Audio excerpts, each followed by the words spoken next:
Hello guys, welcome to Shake the Mic.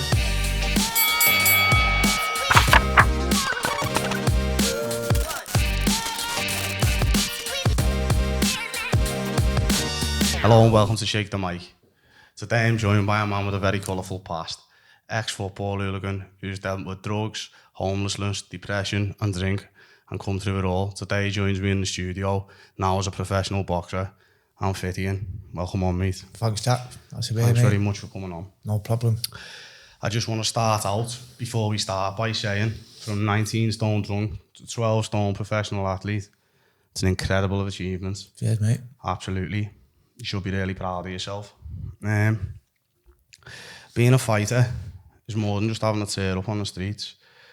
It's something that comes from deep down inside you. And you've been a fighter long before you laced on a pair of gloves. It's something that's in you. It's a part of your spirit, desire. For you, where does it come from? Probably from a young age, really. You know, I've never seen myself as sort of like a violent person. But from a young age, I remember looking at sort of, at the time, violence in the terraces, like around the, the late 80s, early 90s. And I was just attracted to it. I don't know whether that was the actual violence or just the chaos and just being in there, the euphoria that came with it.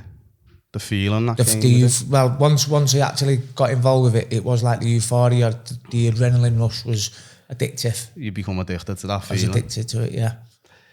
This isn't something I usually do with me guests, but because your story's got so much depth and substance to it, I'd like to try and go back to as early as you can remember. What are your earliest memories growing up, Ant? Well, the first memory I had from when I was maybe 2, maybe 3, was sort of like my mum and dad. I remember them being together, and I don't even know if we was actually together or I was with my mum and my dad was picking me up, but I just remember like an argument between them, and I was sort of like, didn't really know what was going on. How old were you at that point? I probably reckon I was a 2, 3 max. Baby, yeah. And then from that point then, I went to live with my nana, my mum's mum, and her stepdad, around about the age of 3. And that was where I stayed then throughout my childhood. They brought me up then. So they became your parents, your guardians? Yeah. They was sort of like my guardians, yeah. And from the age of, I think it was about 7, I was adopted by them then legally. Where did you grow up, Hans? When I went to live with my nan, it was a place called Ancoats. I stayed there till I was about 4 or 5, and then we moved to the next estate on Mars Platting, which was like a bit of a regeneration. So we got moved from a masonette into a 4-bedroom house, council house. Nice. Smack bang in the middle of Mars Platting. What was Mars Platting like growing up? It was a rough place. Yeah, it was only a mile out of the city centre, and it was sort of like Ancoats, Mars Platting at the time, around about the 80s. There was a gang called the Quality Street Gang, which is like from the 70s, and Ancoats was there, sort of like their base. There was car lots and what have you there, and there was like proper rum characters. There was big families there. There was some Irish families and whatever, but it was a bit of a rum community. There was a lot of drugs in the area. Heroin was on the scene in the 80s, and with it being that near to the city centre, all the shoplifters used to come up, and it was a mad area. Yeah, with it being regeneration as well, everyone's getting put there and stuff like that. Yeah, I think what they done was people had lived there at the time. They weren't really moving people out of different areas into that area. It was sort of they were trying to rebuild that area. I think it was. Yeah, it was. They knew it was rough. It was rough, yeah. And to be honest with you, whatever they done during the 80s, it didn't make it any better. So it's full of organised crime, the Quality Street Gang. And how old are you at this point, and? About five or 6 at the time. Are you aware of all this at the time? What's going on around you, or is it only now looking back? Yeah, it was only now looking back. At the time, you were just a kid. You're blind to it. You're just a kid. You pick up on like the certain characters and what have you, and I was more aware of the younger lads who was probably getting into the drug dealing at the time, and you know, there's a lot of car crime. It was like, you know, joyriding was big during the late 80s, early 90s. Yeah, there was always cars getting robbed. Cars screeching up and down. There was cars getting, you know, it wasn't uncommon to walk down the street and see a car on fire in the middle of the estate. That was just an everyday occurrence. When was it that you started like finding football and that type of thing? I went to my first game at 7 years old. You were very young. Yeah, I think that was in 1990 season. How did you get into that? What made you want to go to the game? Well, at that time, everyone loved football. I was always playing football, and but where I lived, it was a big Man United area. It was a massive Man United area. North Manchester was just fully United. Yeah. And City was nowhere near the club what they are now. No, they weren't. So it was uncommon. Not to be a City fan in Manchester, but just in that area. Yeah, they were all Reds and you were blue. It was all red, yeah. And like I say, because I went to live with my nana, my auntie was still at home at the time, and she started seeing a guy from another area in Manchester who was a blue. So he decided to say, I'll take you to the game. Take me to the game. Took me to Main Road at the age of 7 on a Saturday afternoon to watch City v Spurs. And City won 2-1, but walking, and it was Teddyson, and he was like, you know, he won at all City stadiums. Yeah. Went up on the old Kippax, and as soon as we got down there, and you know, the crash barriers, and I got the hairs are standing up. I mean, now just remembering it, it was like, you know, get tingles in the back of my neck. Just that electric buzz was like, wow, this is fucking amazing. This is a bit of me. Yeah, I just loved it straight away. From that moment, did you know you loved it? Yeah, just fell in love with it instantly. I just fell in love with Man City. You didn't see where it was going, but you loved City. I just loved like just being at the ground, you know, the atmosphere, the buzz, just like, you know, it was just like one big family, you know. So everyone would be the same who follows the team, you know what I mean? Once you get in the, you know, to the game, there's a feeling to it. There's that togetherness, and you know, that's your club. Yeah, it's community, innit? It is just like being in the togetherness, yeah. Out of the football, when you were like growing up, school, 7, 8, around that type of time, what were you like as a kid? Was you shy? Was you outgoing? Was you introvert? What were you like? I was a really quiet, sort of insecure kid, yeah. Was you? Yeah, really, really quiet, shy. I describe myself as a weirdo. That's what I'd say, like, you know, a little weird kid, always on his own, didn't really fit in. Obviously, there was no siblings that lived with me. And in an area where it was all big families and what have you, I was probably like, I was a little wet behind the ears, you know what I mean? One streetwise as the other kids, sort of like left behind a little bit. You'd have to learn fast though, innit? Well, yeah, I mean, my nana was sort of, you know, like my uncles and my mum and what have you, who my nana brought up, they was all wrong characters, you know, there was, all apart from one, I'd been in prison from teenage years, even my mum included. My mum was locked up as a teenager for arson, you know. Wow. So you know, there was a rum lot. So I think my nana sort of wrapped me up in cotton wool a little bit to a certain age as far as she could, which was probably why I was a little bit behind the door. Yeah, you know what I mean? Which is understandable because she didn't want you to go down that road. But exactly, yeah. You can't stop something what's inevitable sometimes, can you? And, that's it, yeah. So, when would you say like the fighter in you started? When did like that? How did you find your way into from just going the game to becoming? When was the change? Well, I was like I said, I was fighting from a young age then, because obviously I was probably a bit of a target. So away from the football, I was probably fighting for, like, say, from the age of 8 upwards. Can you remember like the first time that you had a scrap and so or anything like that? I can't really remember the first time, no, but I know it was a lot. I was forever getting beat up, you know what I mean? Because of the way you were, and it was a rough area. Yeah, that's probably what it was. Yeah, I was like, I wasn't streetwise, probably didn't know when to keep my mouth shut. I like sometimes probably just a target. At what age was it where you started like knocking around with the wrong crowd, so to speak, or maybe not the wrong crowd, but with the lads at the time and stuff like that, and where you started to, like, you know, have that bit of backbone, bit of self-belief type of thing? Probably in high school, probably when I got to say 13, 14. Yeah. I just sort of, something just clicked in me, and I thought, you know, if you're gonna get fucking battered, mate, you may as well go down fighting. And I just started to fight back a little bit then. Yeah. What did you love more, the football or the fighting? It was the football. It was the football to start with. The football was your love. The football was my love. I loved to go watch City. Did you play much yourself as a kid? Yeah, I played as a kid. Yeah, I played for a school team and a Sunday league team. What were you like? Were you all right? No, it was shit. Shit. But I enjoyed it. I used to play in goal. Yeah. And yeah, it was just a bit of an hobby. I enjoyed playing, and I mean, but I did. It was going to City. That's where the buzz was for me. Being a football hooligan, how did that become? How did it start?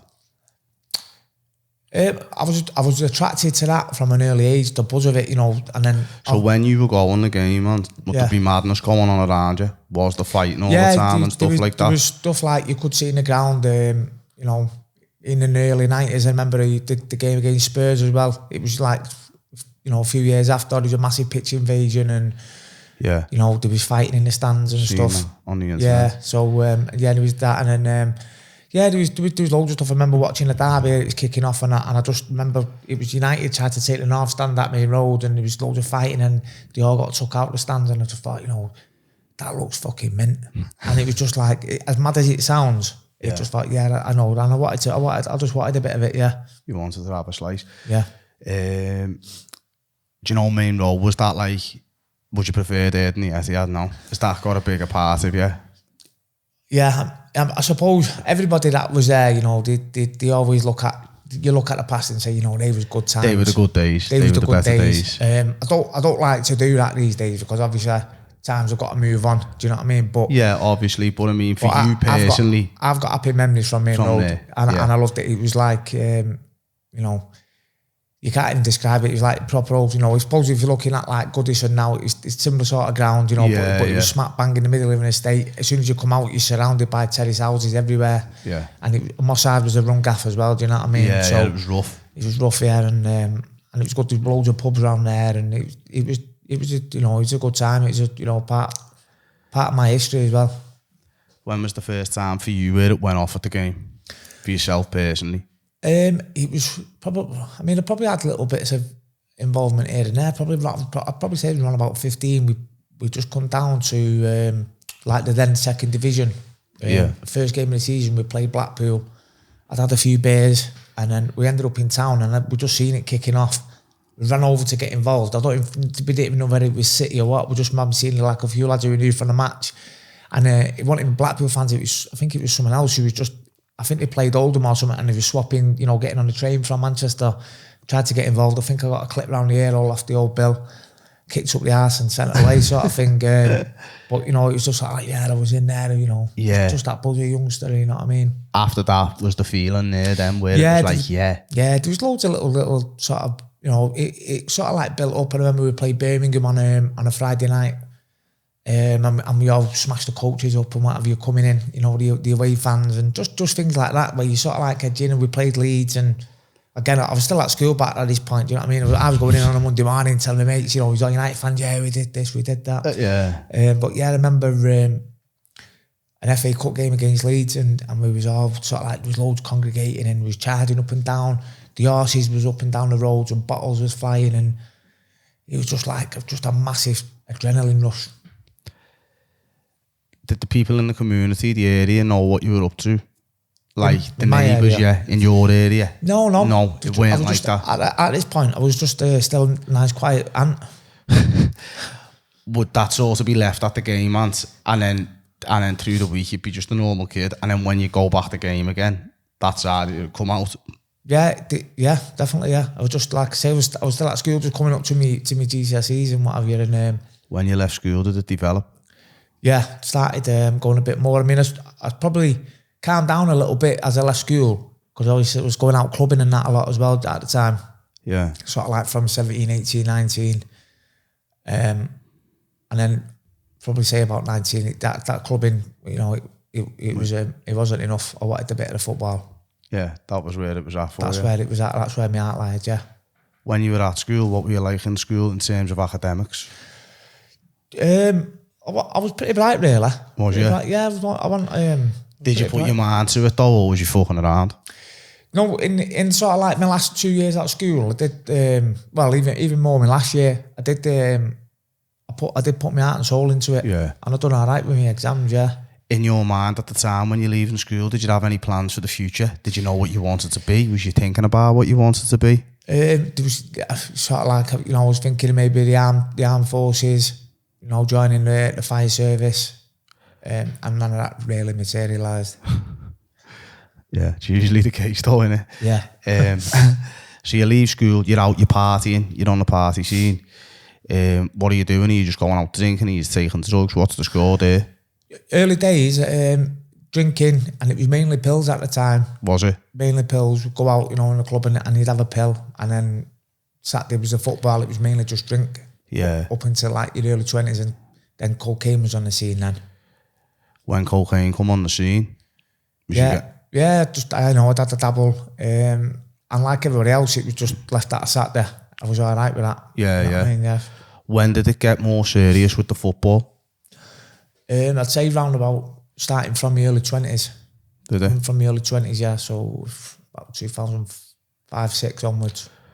What happened? How did that come about? There was a graduation, naturally, or? Yeah, obviously as you're getting older and other lads are sort of like knocking it on the head, you're making friends with different lads who have the same interest, different areas of Manchester and what have you.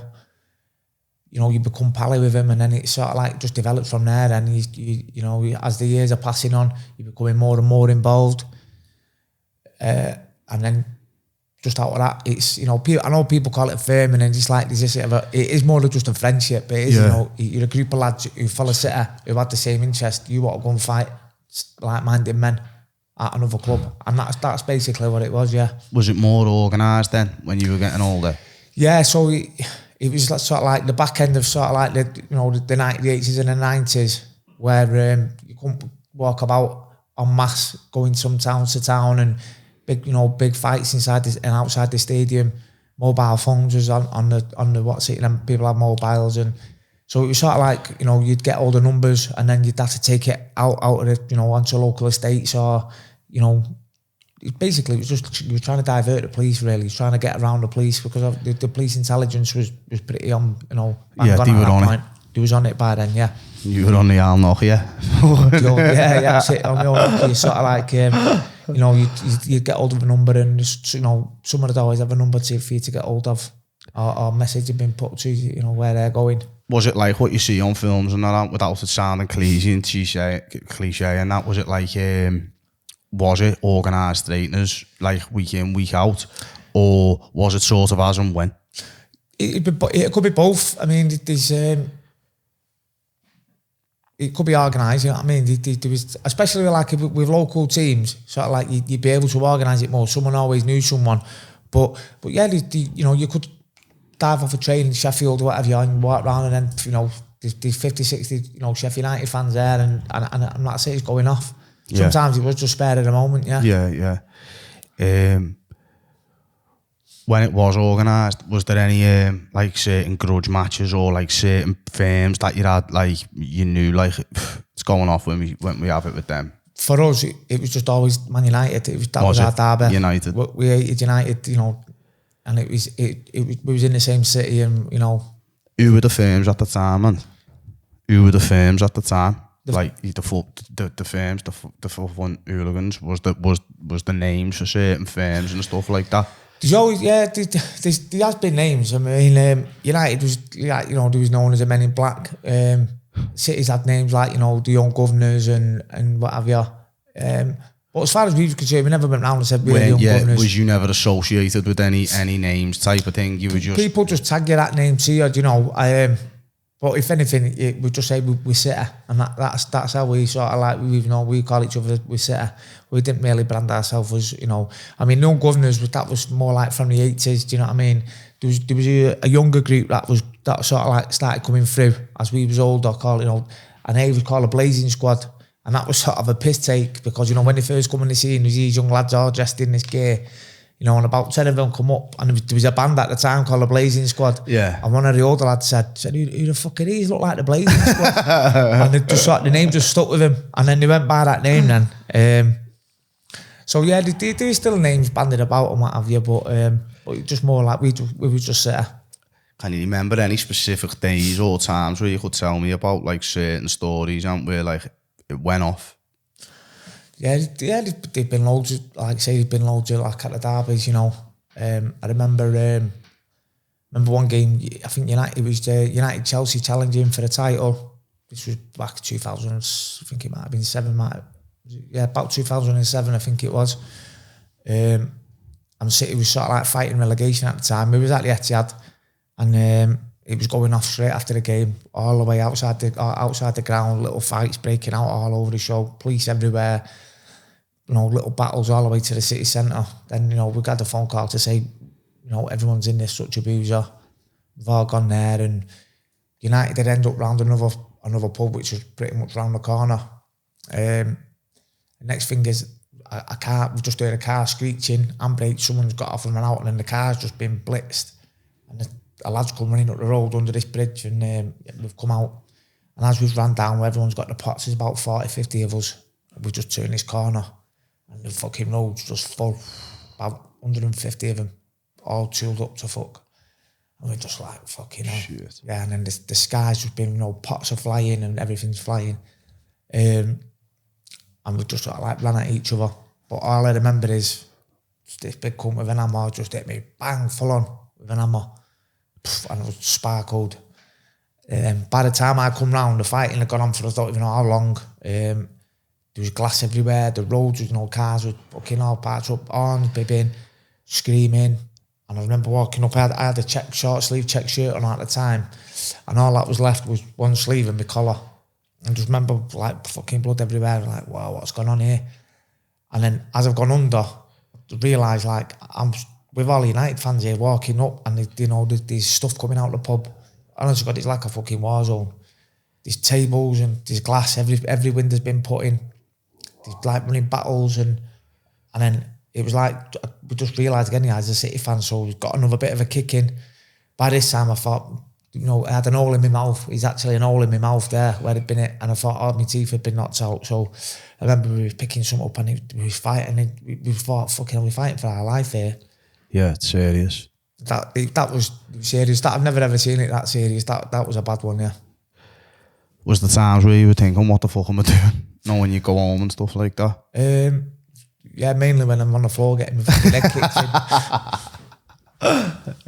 But yeah, there's been a few times like, but yeah, I mean, I have come unstuck plenty of times at the football, and at this point, are you known for it, and the people know now what you're about? You know what I mean? After you get does of a weekend, know what I mean? Yeah. Most people knew then that I was involved. You know what I mean? I was what you'd call in with the firm then. You know what I mean? There was my pals then at this point. Yeah. Yeah, you had respect on the scene, and you're a part of it. Yeah.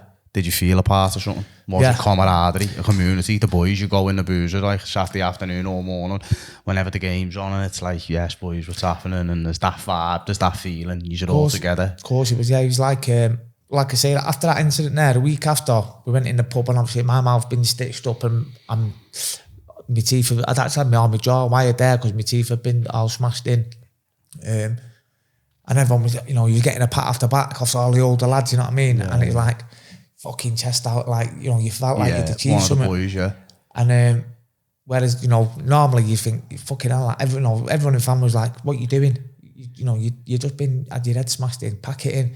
But you've gone in the pub the week after, you're like, fucking hell. Yeah, it was worth it. It was worth it, yeah. No, I've had the pat on the back now, you know what I mean? This is it. Do you know you're keen as well at that point, and that you've got that little bit of, like, yeah, that's it. Then you know, you can look after himself. He's a game lad, you know what I mean? Yeah. And you love that feeling, that you fed off that feeling. Felt like we're all creatures of praise, aren't we? And when the boys are standing there saying, yes, lad, well done, there's no better feeling, is there? There wasn't. No, I felt like, you know, you're on a pedestal. And after being that long through a kid, you know, from a kid the quiet, being weird, like subdued, as you said, to be sort of like looked at like that and getting a pat on the back, and you've been respected. And being respected, yeah. Going back full circle to the question that I asked you at the start, do you think that's where the desire did come from? Now looking back, because you felt like, because you were a bit of a weird kid, you were a bit of an outcast and stuff like that. That's as it's developed. Once once you've developed as a person into a young man, you've realised, you've wanted to prove yourself that I'm not that kid who you can fucking pick on and whatever. Yeah, I think, there's probably things that, as a kid, you got put through situations that you was in, and as a human being, I think the main thing you want to be accepted. You just want to be accepted and find your place in life. We all do, don't we? We all do, yeah. And I suppose sometimes if you're struggling as a kid, and it does spill out into other ways. When, as you wanted to express yourself. That was it, yeah. And that was the way you could express yourself. That's the way, yeah. You done a pitch invasion, didn't you? I did, yeah. Blackburn Rovers, weren't it? Ewood Park. Ewood Park, yeah. What was the score? How did it happen? Tell me about it.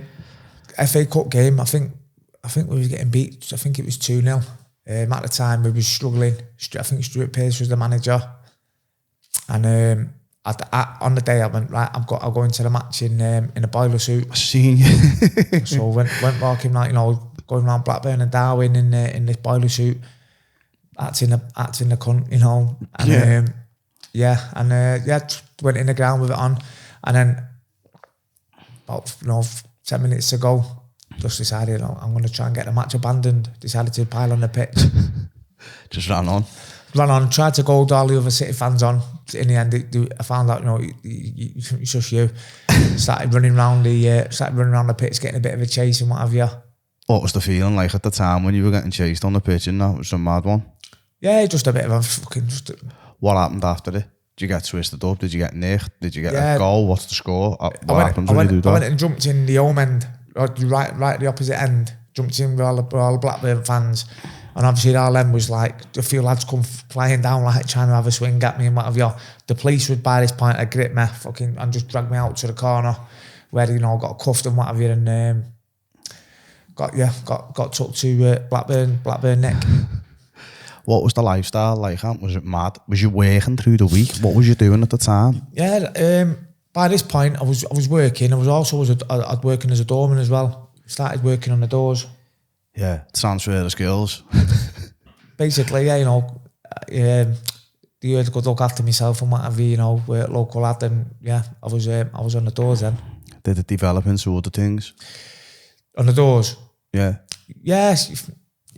Everyone knows the doorman. They're always, they ride as a little bit of muscle sometimes, and you just called on to sort of like whatever after, if there was ever any trouble on it. What it was with our door firm as well, we was sort of like a throwback from the 90s in the 2000s now. We was a close-knit firm, and, we weren't really professional as a door firm was.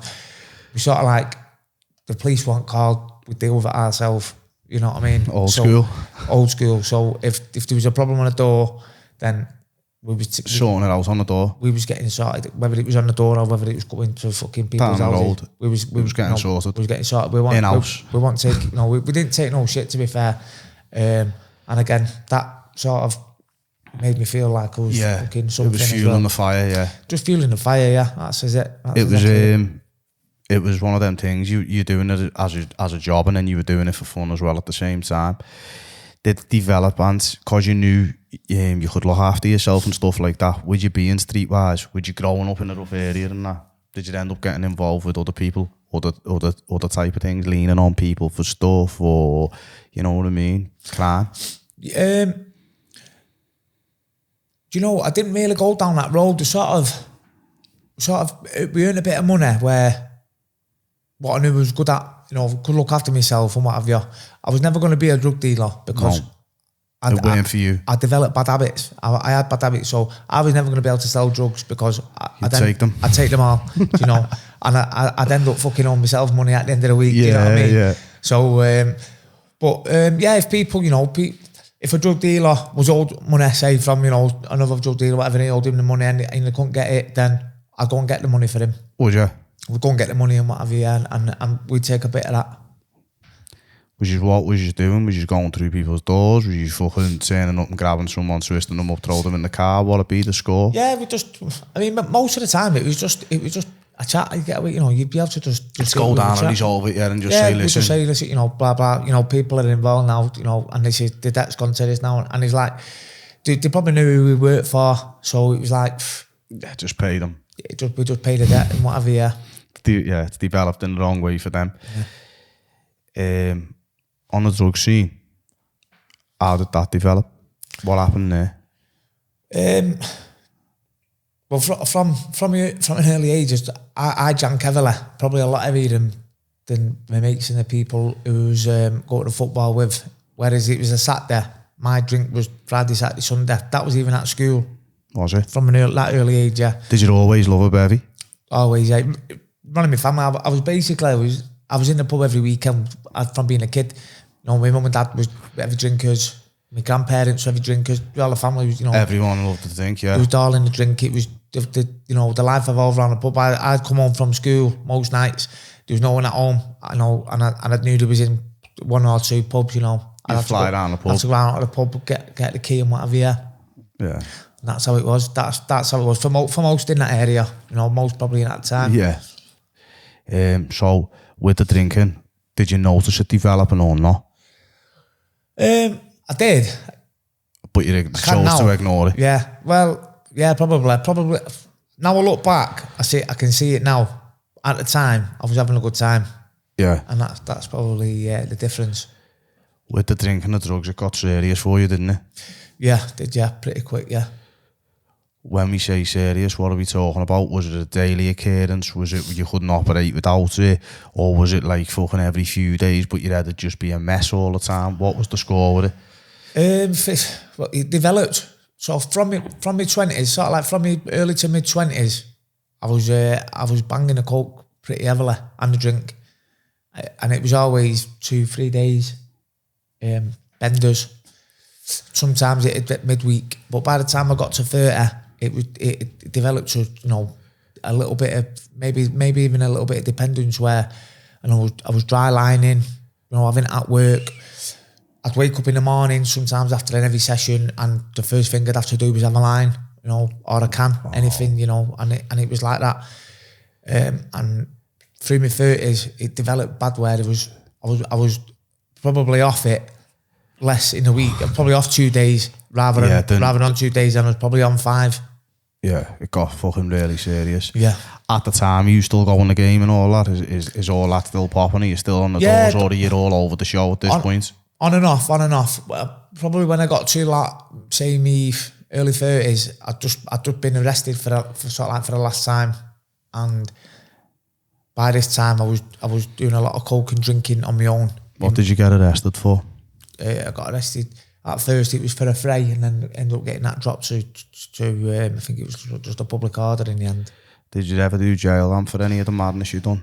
No, touch wood. You done all right? I done all right. I know it was.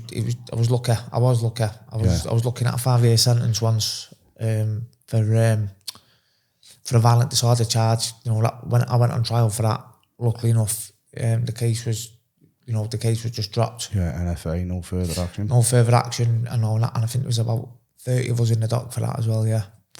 So close was one. Lucky. Yeah, I was lucky for that one. Yeah. So you're still doing bits and pieces. You're in and out, and this was the last time you'd ever got arrested. So what was the score from there? Yeah, from there it was. I was just in no state to be at the football. Really, it was just a bit of a mess. You know, that I piled the weight on. I was just, you know, I'd go a couple of days without eating, and I'd eat loads of shit. I seen a picture of you in a boozer, and it just looked like a completely different person. Yeah, crazy, absolutely crazy. It's incredible now, just sitting here looking at that picture. I'm like, wow, done amazing. So, what was the catalyst? When was that point where you went, you know what, fuck this, and I need to do something about this here, or I'm gonna fucking kill myself, or what was that point? How did it become about? Well, in 2018, ended up, my nana died, ended up in a really, really bad place. And then I had a relationship breakdown, and I basically found myself with nowhere to go. At this point, I'm drinking and sniffing daily. And I ended up going back to my nana's, who was passed away in her council house, and I ended up staying in there for about 3 or 4 months. Was your nana the one who raised you? Nana's the one who raised me. So it's like your mum, innit, for you, really? Yeah. So very close to you. Yeah, she was like, probably I'd say throughout my life, the only one who I could really depend on. I could only really, she was always there, no matter what I'd done or whatever. My nana was always there, the only person who I've ever been able to depend on. At this point, was this the darkest place you've ever been in your life? Yeah, it was. I was in a horrible place. Like I had 3 kids as well. I had 3 kids at this point, and I was in no state to see them. I'd always had a good bond with my kids. How old are your kids at that point, sons? So my lad was probably around about 10.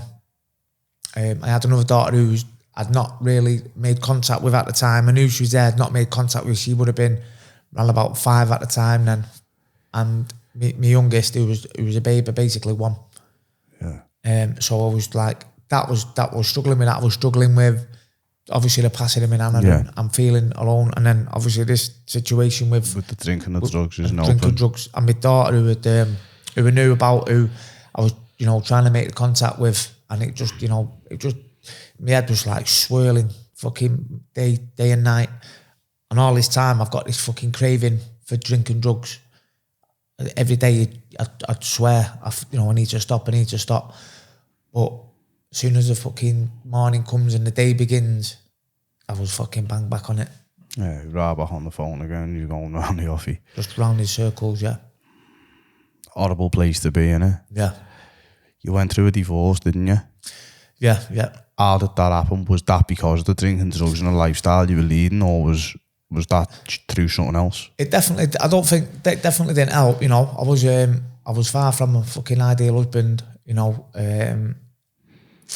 Very hard to live with at the time. Yeah, hard to live with, and we probably had a lot of other shit going on between us, and I just we ended up I walked away in the end.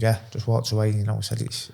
So at this point now, obviously your relationship's over. You're living in your nan's gone, which is like your mum. So you're in the darkest place you could possibly be in. When does that change come? How did it come? What happened? Well, it's like I say, I was actually, when I was there, the spare room, which was sort of like my room, was the room what my nana went up and died in. So but a few months earlier, I've watched my nana die, which was my bed. I've watched her die, and I'm now sleeping in that fucking bed, which was torture and drugs, crying, and I was like, I didn't want to be there. I thought, I can't do anything. I'm not seeing my kids. What the fuck is this about? Did you ever have suicidal thoughts? That's what was coming to my head. I thought, I can't take the pain anymore. I thought, I've got to end it. I can't, there's no way out. I can't get out of this house. Can't get an house. I can't, there's no one here to help me now.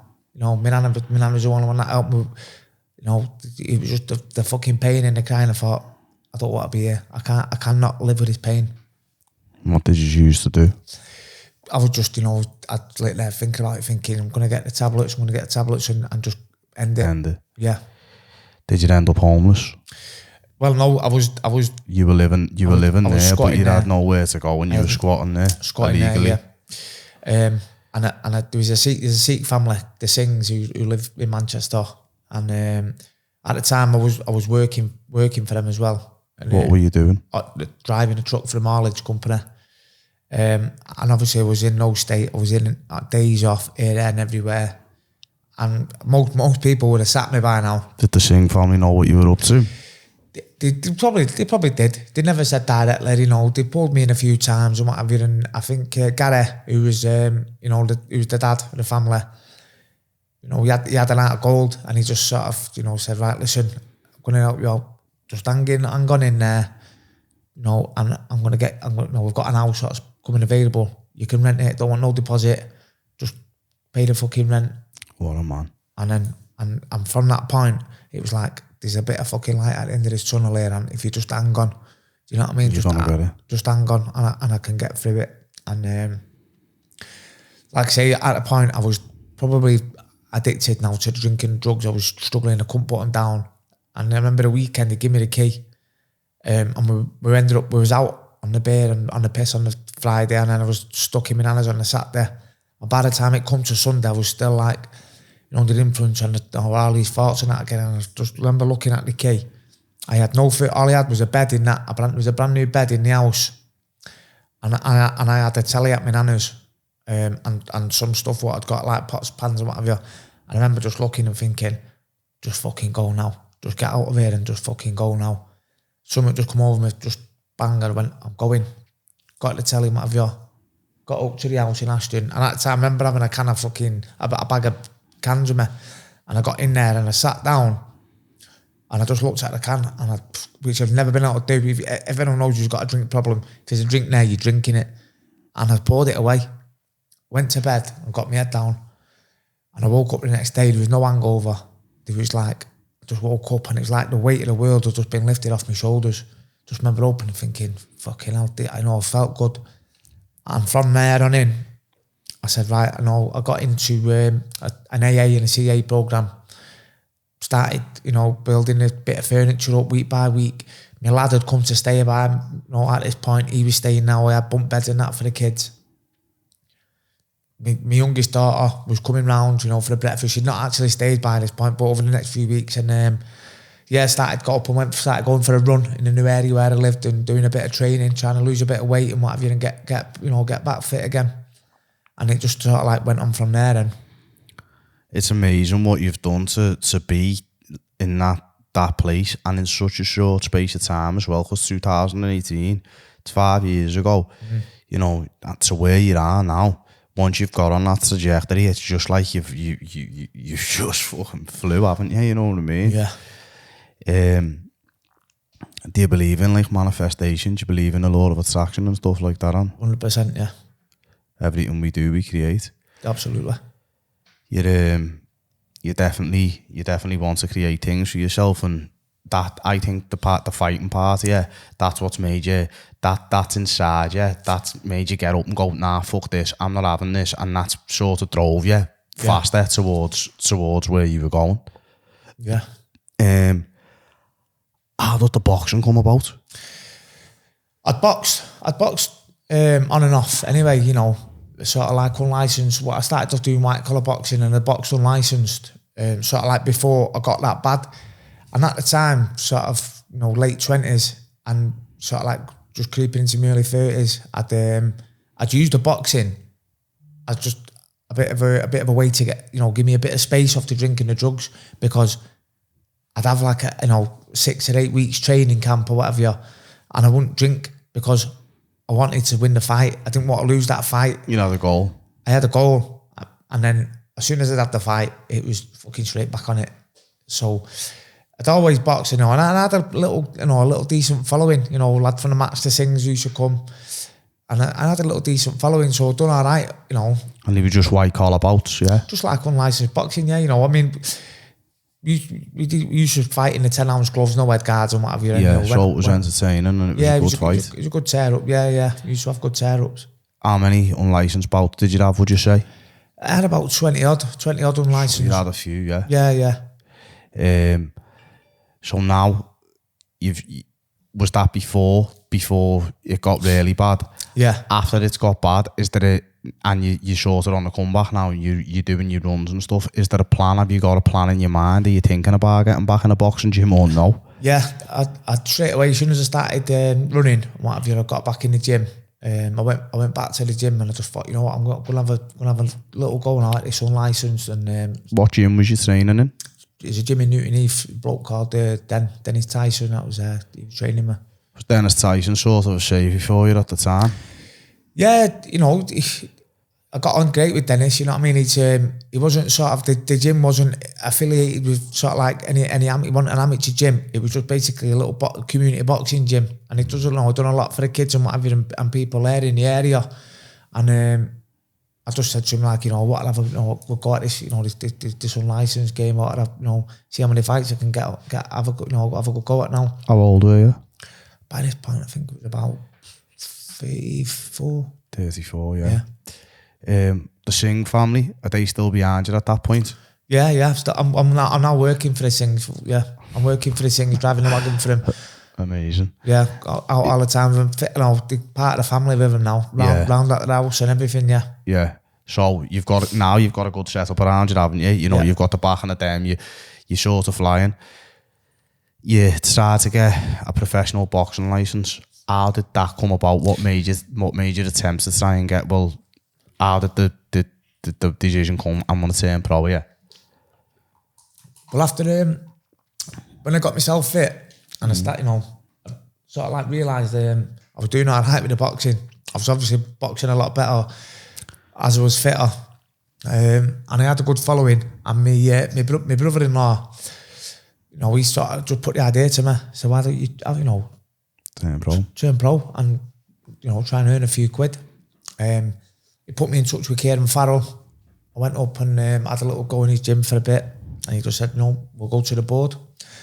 We went to the board, I think it was 2019 then, and they just knocked me back. The British Boxing Board of Control said no. Said no, you know, it's... Why did they say no? Because you'd never had any amateur experience? Or? Yeah, no amateur experience, you know... Your age? My age and what have you.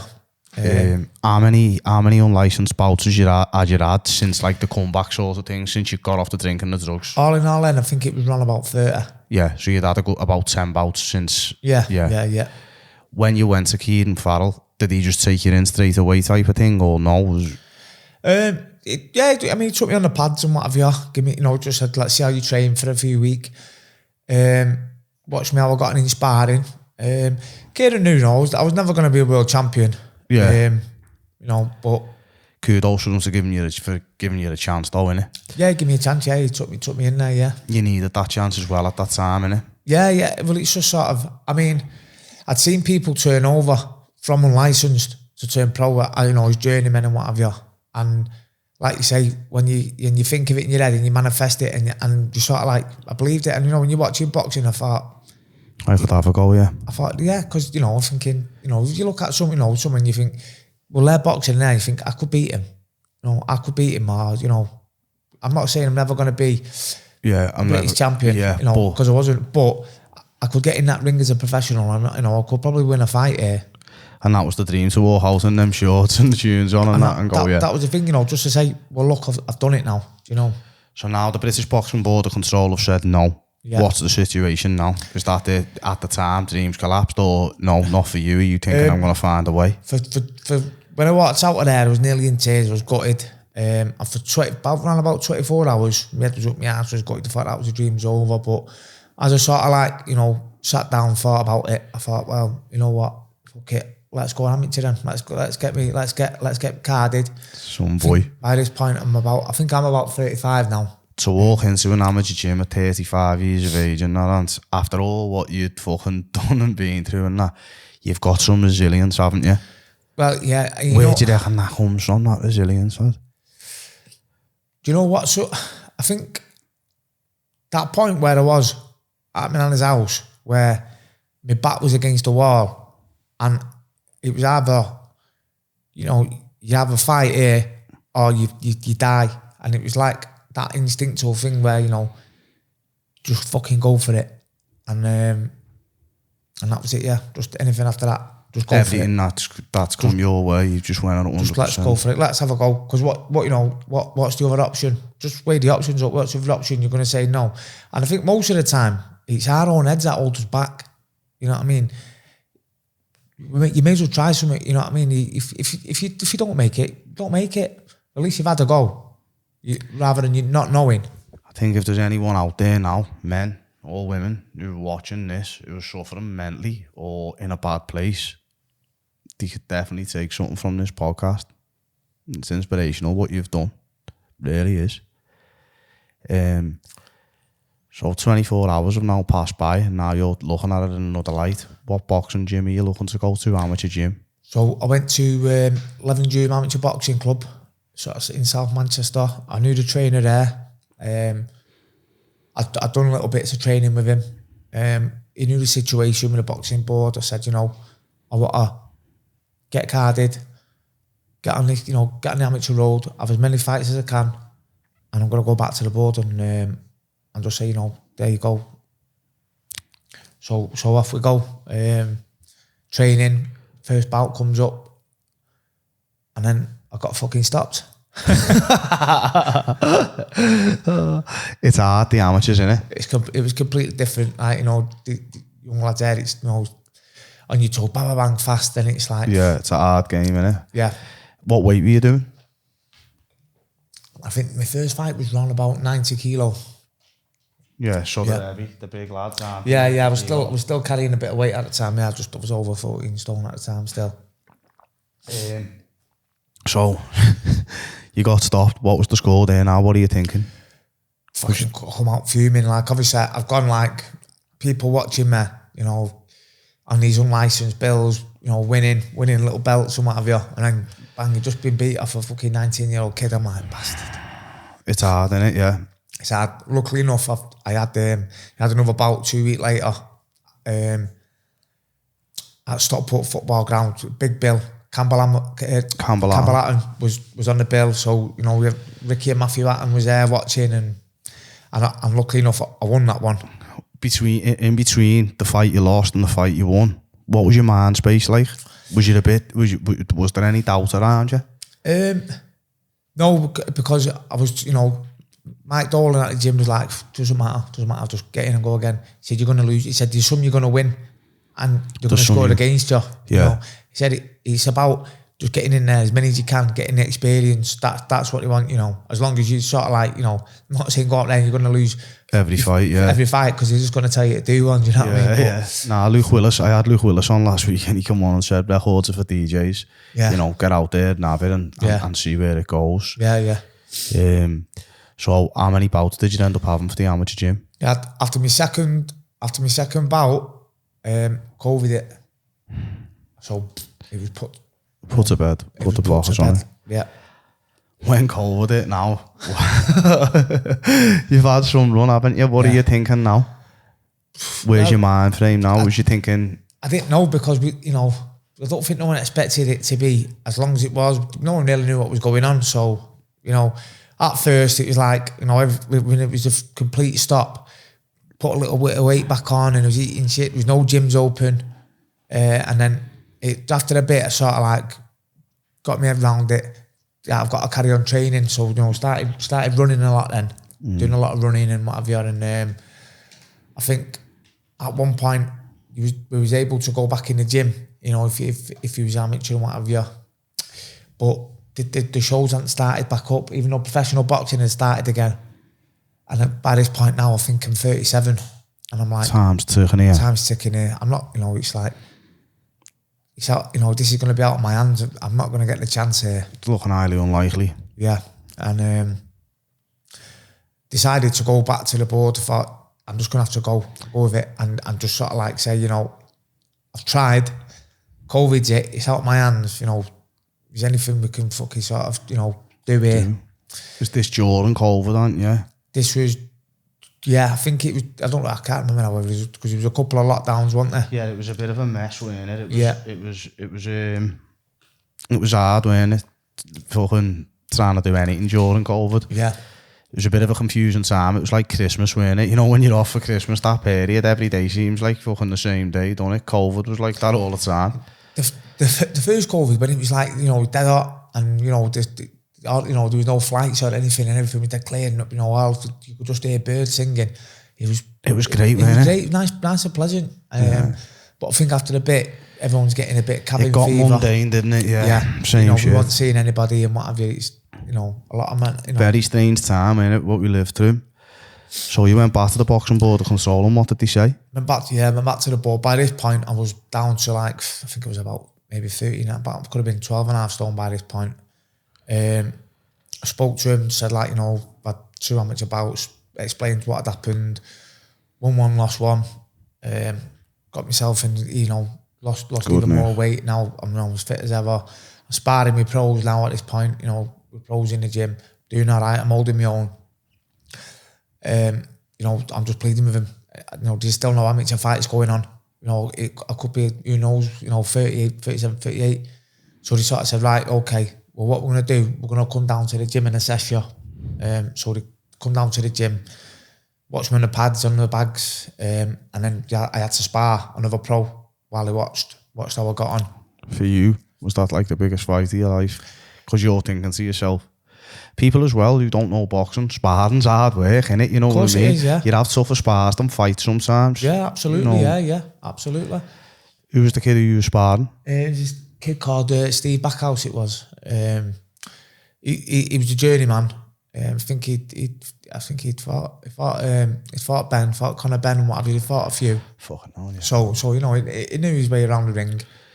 Did they set it up, did the British Boxing Board to control the opponents who you sparring, or could it just be anybody, but they've got to have a professional licence? Yeah, it was they just basically come down to the gym where he was training at the time. Yeah, and did you train in that gym with him at the time? Steve was in and around that gym at the time, yeah. So the guy who was training with at the time, Gary Booth, got him in. He said, like, when it's going down, Steve will be here anyway. If you know, if they want you to spar, which they did.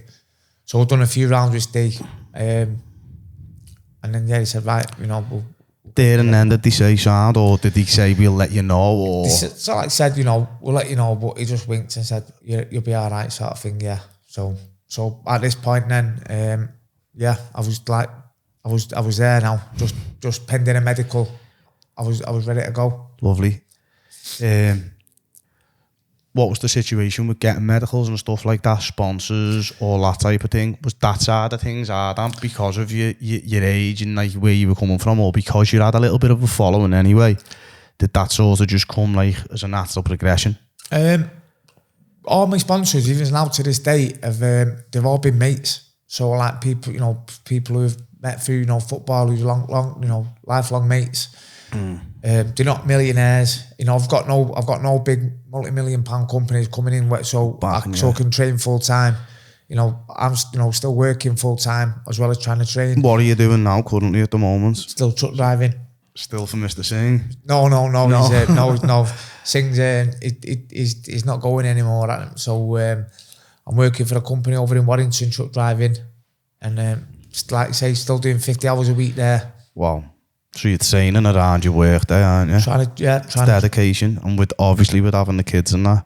So walk me through a day in the life of Anthony Fithian. What's it like, Hans? How are you managing, trying to get your training in, trying to get your work done, you know, staying on top of your eating, and trying to dedicate yourself as a professional fighter? It's hard. You know, sometimes there's not enough hours in the day, and by the end of the week, I feel drained because.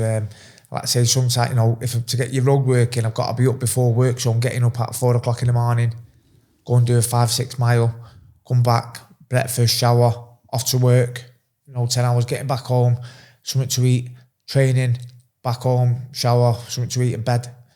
And like I say, I live on my own as well, me, so there's, I've got to do all my own meals, got to make sure they're prepped, you know, especially when you're in camp and everything's got to be weighed and everything. Do you find it hard making weight? Not really, no. Sort of like keep on top of it, you know. If I keep on top of it, it's probably harder. It is harder. Sort of like if I do between fights, if you put too much weight on, it's a killer. You know, it can kill you. But what weight you box at? I box at light heavy, which is 12.5 stone. But I could get down to super middle if needed. What do you walk around at? Well, a couple of weeks ago, I was back up to 14 stone. Probably around about now, probably say just over 13 now, again. Your first fight, professional debut. You've now got your medical licence, you've got your boxing licence, good to go. What's the score? It was like a massive build-up, you know. People have got wind of it now. There was big 2-page spread in the Manchester Evening News, you know, leading up to the fight, you know what I mean, about the comeback and everything I've been through, and, you know, everyone's buzzing for it. I've done over 200 tickets, you know, for my debut at Bowlers in Manchester. It was like, you know, nearly 2,000 people in this arena. Come out, you know, this Andy Crawler and people there, Terry Flanagan, you know, ex-world champions there in the crowd and in the dressing rooms. I've walked out, my fucking name's echoing around the arena.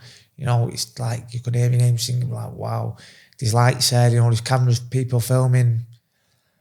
And then I get fucking knocked out. You couldn't fucking write it, honestly. Couldn't write it. Take me ass off to you, you know. honestly. What? You know, a lot of people would have spewed it a long time ago and went, nah, this isn't for me. But you've just kept coming and coming and coming and coming. And that's what it's about, isn't it? Really? Yeah.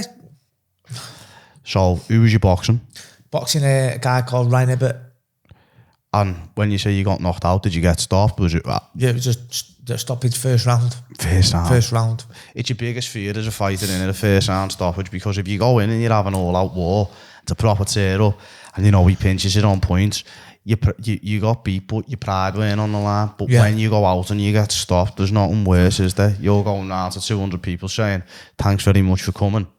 You know, pretty much all I remember is because, you know, by the time I come to my senses and realised what had happened, it just felt dead. I felt like I could hear a pin drop. I just wanted the ring to swallow me up. I just thought, and I remember just, the doctor was in there, I was like, I said out to my trainer, just fucking get me out of here. I just wanted to get me out of here. I just wanted a bag over my head. Yeah, you took out the back doors. Horrible situation. Yeah, it was horrible. It's what makes you do your hard though, innit? Who was you boxing for? Who was you boxing for at the time? Who was the trainer? Who was the coach? Training my corner at the time was Gary Booth. Was it? Yeah. And what gym was you boxing out of, Ant? That was the gym in Partington. Was it? Partington, yeah, Manchester, yeah. So what's the score now? You're being beat. What was that feeling like when you went after the bout? I didn't want to face anybody. I just didn't want to face anybody. I've gone up to the changing rooms. I just didn't know what to do. You know, didn't know whether to cry, smash the place up. Like I couldn't do anything in this. You know, it probably took a little bit of me calming down. Like it just couldn't sink in. It was like, what the fuck has just happened there? You know what I mean? But went home. The best of it was, obviously I have a big City following, and there's a song City used to sing from when we were shit, and they still sing it now. You know, we never win at home and we never win away. We lost last week and we lost today.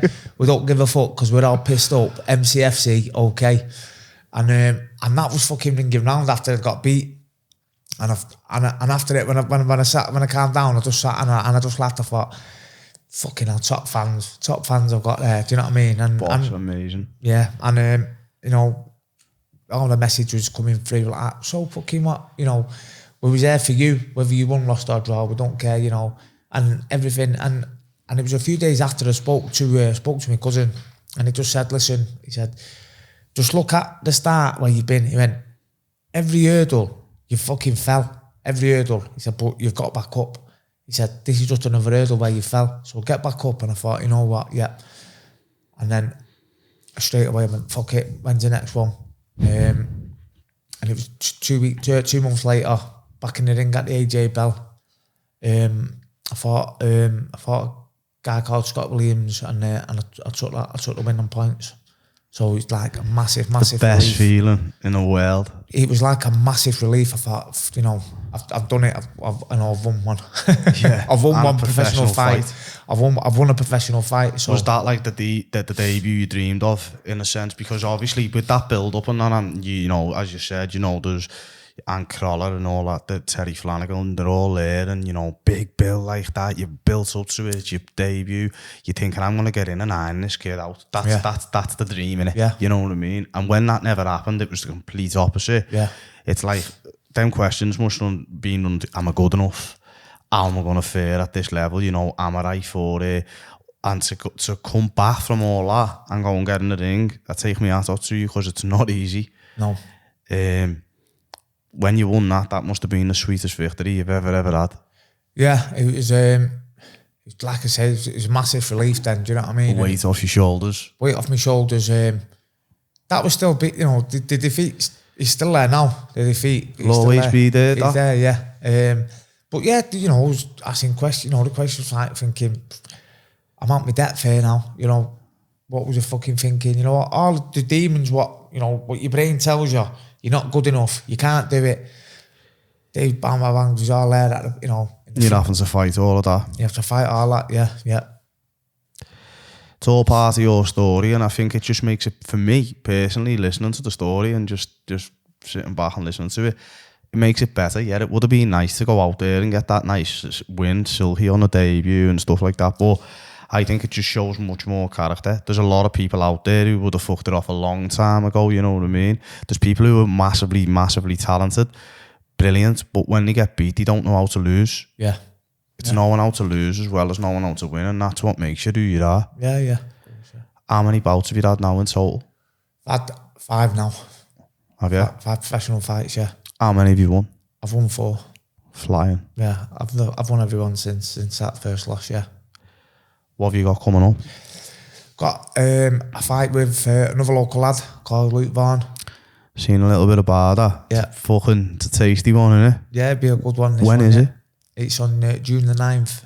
Whereabouts is it? It'll be Bowlers again. Bowlers Manchester. Is there still tickets available for it now? The tickets available, yeah. If I'm free, I'll come down and watch it, so I'll support you, lad. Yeah, I appreciate 100%. it. Yeah, definitely. Seen you with Carlton Leach a couple of weeks ago. Yeah. The Lad Bible. Yeah. What was that about? It was they're doing a series, crime stories, and it's had like ex-bank robbers on, ex-gangsters. So me and Carlton was on as ex-football hooligans, talking about, you know, I mean, I know we're from different eras. He was sort of like the 80s, and I'm sort of like 20 years on, suppose. But yeah, just comparing stories. And had you ever met him before? I've met Carlton before, yeah. I met him probably, I reckon, about 15, 16 years ago. I went down to London, and I went down to London to watch him have a white collar fight, believe it or not. Did you? Yeah. Wow, so similar type of game. Yeah. Similar type of people, aren't you? In that light. It's kind of, yeah. I know he's had a mad past. He's got a mad story. Yeah. When I seen that, I was like, wow, I've got to ask you about that. Yeah, it was interesting. You're gonna be featuring in a feature-length film, Tommy. Yeah. Could you tell us a little bit about that? Yeah. It's gonna be set here in Liverpool. I'm not too sure how far I can go with it, telling you, but it's a boxing film. It is a boxing film set in the 80s and the 90s. About, you know, there's a troubled boxer who's had a bit of a past, similar to myself. I'm not sure how far I can go with it from there. Okay, you'll have to leave us in suspense. I have signed some form, so I don't know what I can Give say. us a few exclusives here on Shake the Mic, man. Do you know when it's due out? It's due out next year, March, April time next year. I'll be looking forward to it. Seen as well, Andy Morrison comes to one of your fights. What was that like? Yeah, I mean, Andy Morrison was the captain of Man City at our toughest time. I was like 14, 15 at the time. And he was like, you know, he was like my hero at the time when we was terrible. Andy Morrison's come in and he was no messing. He was like no messing sort of guy, you know, took no shit off no one. He was like, no, he was a big man at the back, got the team in order. And I remember going to a game, it was about 15, we had a local derby against Oldham, and I got a ticket in the Oldham end. And I remember then, I think it was his second game and he just scored a blinding volley, and the whole end jumped up, like with City fans. And I just remember all this, Andy Morrison. And I loved him from then on. And I just got talking to him on Twitter, and we swapped numbers. And then he'd come to watch me train. I was training up at Kieran Farrell's, and he turned up to watch me train. What was that like? Fucking, I couldn't even train, couldn't concentrate. I was more nervous than when I fight. I was like, he was mad, and he's like, he said, I want to come to your fight, I'm going to come to your fight. And I said, well, you know, can you walk me to the ring? He said, yeah. So 20 odd years later, my hero is walking me to the ring to Blue Moon, which was mad. And he's been to my fight since, yeah. Just talked to each other a lot now, yeah. He's come to my last fight as well. Sat there ringside singing for me, you know.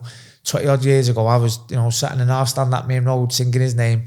Now he's sat ringside singing my name. Yeah, and goosebumps while you're telling me, you know, it's some serious shit. Yeah, it's crazy to, you know. And it just makes it all that sweeter because the story and everything you've been through and all the ups and downs, just makes it better. It's just fucking, it's a real life Rocky story. It's an amazing story, and that's why I've wanted to get you on.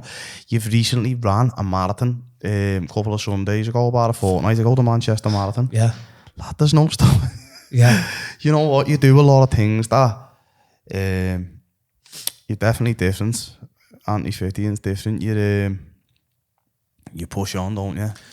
Do you know, when I managed to get my boxing license and like later on in, I just thought to myself, you know, we're not here, you know, life's not long. You know, I'm 40 in a couple of months. I'm thinking my life's just fucking gone before me. So now I always tell myself, no, if there's something there that you think you want to do, just fucking go for it. Just go for it, because you might never get that chance again. You know, anything can happen. You know, and I'd rather fail 100 times trying than not ever try, wishing. So that, yeah, a marathon, I always thought, I fancy doing a marathon. I seen that the marathon was 3 weeks away. Like, fuck it. I entered the marathon, yeah. Wow. You done all right as well, didn't you? You ran a respectable time. I done, 3.5 hours, and I've never ran anywhere. Coming on 40 years of age, 3.5 hours marathon. You've fucking done well, man. Yeah. You should be proud of yourself. I couldn't run a mile a few years ago. You know what I mean? Your relationship with your children now, what's it like? Oh, brilliant now. Like my lad's with me, you know, my lad with me today, he's coming to my meeting with me in a bit. I've just dropped both my girls off to down every weekend. We have a bar now, yeah. You know, life now, they've got the best of me. They've got the best version of me. Whereas if I was still in that, you know, where I was a few years ago. You don't look 40, you look 10 years younger than you did fucking 5 years ago by the pictures what I've seen. Yeah, well, that's a good living. You're turning back the clock, aren't you? Well, I might look at it, I fucking feel it sometimes, you know, with this boxing training. If you had a message to anyone out there who was struggling now, if they're in a bad place now, what would your message be to anyone who's watching? First of all, just, you know, reach out to someone, get some help, because there is out there. You know, if you're struggling with drink, drugs, you know, go to a 12-step program, because it's free of charge, and there's people there like-minded that have had your problems and that have overcome it. And that's what you need to do. If you're struggling with something, you need to reach out to the people that have been there and that know the trouble. And also, you know, people, you know, with mental health and feeling that life's too much and you can't go on. You just need to keep getting up and just keep fighting on, because I was in that place. And if I didn't, you know, keep fighting on, I would never have known, you know. And I was watching a podcast with David Goggins on. He's a geezer, Goggins, isn't he? He's a geezer, and he said something, and it just really clicked. I thought, that's fucking bang on. And it was like, it's just, you know, just say, for instance, you know, you did die, you know, you went to, you know, to heaven, you know, you killed yourself, and then it's shown you what you could have been. This is what you could have done, you know. And I think, you know, imagine I did kill myself that time in my nana's house, and then I went and he said, look what you fucking do. You know, if you just carried on for a few more days fighting, look what you've achieved. And it's like, it's too late now. It's to take your life. It's a permanent solution to a temporary problem. You've just got to keep fighting on. Wow. You know what's funny as well? I was running the other morning and I listened to that, what you said. Yeah. And he also said about this other thing, what proper it on with me, yeah.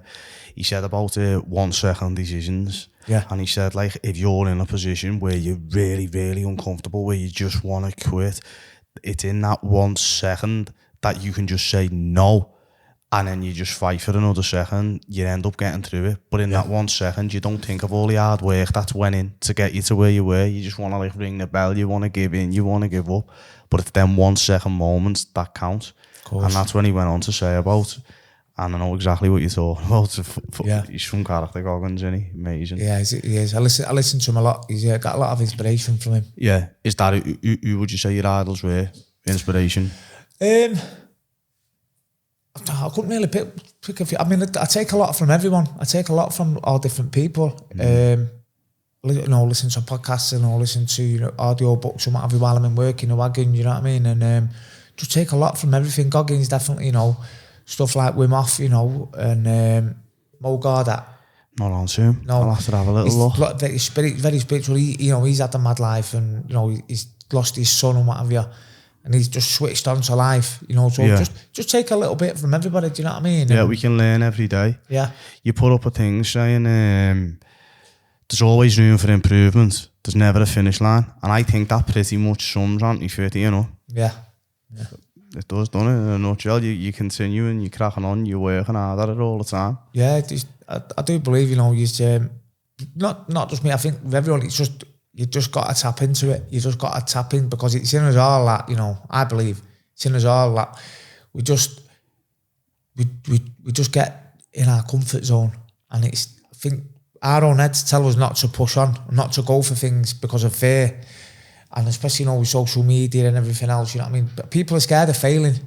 And what would other people think as well? That's a main one. That's it, yeah. You know, they don't want to fail in front of people, do you know what I mean? But I'd rather fail and say, at least I've had a go. Do you know what I mean? Yeah, rather not even saying at all. People sat there. Because at the end of the day, the only people that are ever going to put you down is the people that sat there that are too scared to have a fucking go. Do you know what I mean? Yeah, the ones who point the finger are the ones who are sitting on the couch 9 times. Exactly, that's it. Never ever had a go. So you know, if they think they're upsetting me, giving me a bit of shit, and they're sat there on the couch, never done fuck all with their life. Do you know what I mean? I'd rather fall flat on my face 100 times. At least know I'm trying. My man.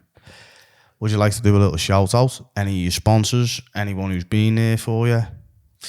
Yeah, obviously, first of all, obviously the Singh family. You know, they've supported me, you know, through thick and thin. My family, my kids, especially my son, he's seen the bad side of me. Yeah. You know what I mean? Yeah, you know, my brother-in-law as well, Mike, you know, he's the one that sort of pushed me onto the boxing, and, you know, he's helped me out. He's been there every fight, supported me with along with my sister Carly as well, do you know.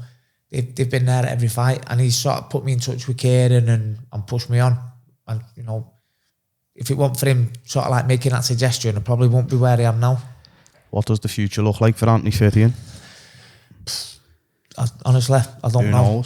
Who knows, yeah. Who knows? All I know is that, you know, there's opportunities coming now that I've never have thought possible a few years back. So you deserve every single one of them. And, well, I'm just gonna grab them and keep looking for the next challenge. And thanks very much for coming on and taking the time out to come on. I really appreciate it. And we'll look out for your fight June the 9th, did you say? June the 9th, Bowlers, Manchester, yeah. Get on it. Okay. Thanks very much for tuning in, people, and thanks for watching. If you can give us a little follow on Instagram or a like on Facebook, or if you could subscribe to our YouTube channel, it massively helps us. Until next time, peace out.